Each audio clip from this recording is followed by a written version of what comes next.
We were talking about technology, we're talking about distance, and I even mentioned the words ground force reaction.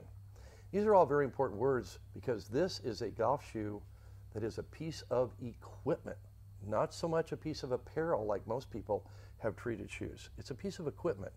So Bob, why are you calling this a distance shoe? We know the independent lab said, yes, you're going to get more distance, and that's why you're promoting this as a distance shoe. But what technology and why are you allowed to do that?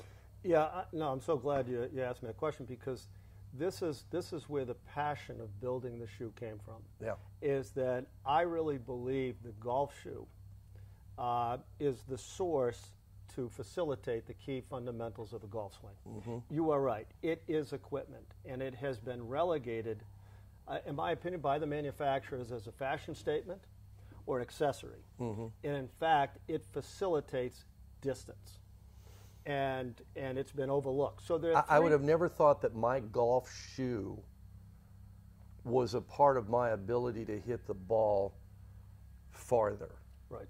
I know that all golf shoes are designed to give you, some leverage, some, traction on the ground. But a lot of times, it's never been translated into distance. Right, but it's a lot more than traction.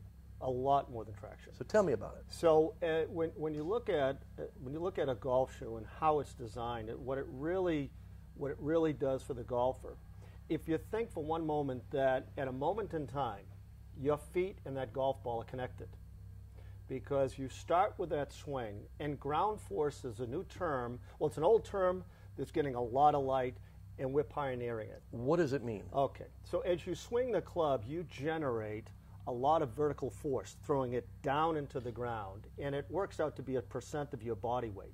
That's because you're hurling, you're lunging down at the ground toward the ball, and so there's more force going into the ground through your feet. Exactly right. Okay. So you are throwing force into the ground. Now the ground is like a trampoline. You throw it in, and it gives it back to you. It does. And so when you think about did not know that. These players like Justin Thomas or a Tiger or a Rory, when you watch them as they're striking the ball, they're up on their toes. What is happening? They can't control that. Why? Because if they're throwing this force and this energy into the ground, mm-hmm. and that energy goes down into the ground, it comes back up through your feet, up through your body, into your arms, and into the club face. That's where distance comes from. So this is why we see a lot of PGA Tour players almost out of their shoes as they come through the follow-through. They're not trying to do that. They're not trying. Oh, wow. That's the ground giving. So Newton's law, right? Newton's law is every action has a reaction. So they're throwing action, vertical force into the ground. It comes out, up through your body, and into the club head. So let me ask you this. Is it the club that's really hitting it farther, or is you? It's you. It's that connection to the ground. And I watch people lather over the ball and over the club, and I tell them you're missing it. It's in your feet. And I'll tell you why. Is that when you look at a golf shoe is meant to give you that connection to the ground, which is traction. The second thing it needs to do is stability. Mm-hmm. So I'm going to give you an example. Here's a competitive shoe. And there's an old saying in footwear making, when it comes to golf, if you can twist it, toss it. Really? Get rid of it. It's doing you no favor. It's too malleable. It's not. You're losing energy. So if you're going to throw energy into the ground, you want to harness that energy. Yeah. You want it to come back up through your feet, all the way up through your body into the club head. The second thing is on the bottom of our shoe. If you notice this here, the width of the shoe, this is 4 millimeters wider than any other golf shoe we could find in PGA Tour stores. No, wait a minute. Now, 4 millimeters is about what is it? Nearly an eighth of is a little less than an eighth of an inch, but it's enough to where you could see it. Absolutely. And feel it. Right. And so the wider you can build the base under the ball of your foot, the more surface connection you have with the ground. So you have a lot more energy transferred from the ground into the feet and up through the swing. So this is paramount right here. The width, so there are 3 things that are really critical in footwear making for golf footwear. Number 1, a good traction system, which we have designed. As you notice on these cleats, we've got red cleats here. Yeah. These are the pressure points, so that's where you need the graze connection. Oh, I see. Number 2, is the width of the shoe here. Yeah. Number 3, which is you can't twist this shoe. You can't. Now, it's not as rigid tried. as like a board, but again, it gives you the balance and stability. But the other thing we found was that you really needed to bring the upper material, this portion of the shoe, down onto your foot. So that way the foot is one with the shoe. Again, another reason why there's a loss of energy. And as you probably know, before this shoe and this lace system was designed, your feet would move around. Why? Because the laces would come untied. I've talked to PGA Tour players over the years, and even some of the ladies on the LPGA Tour.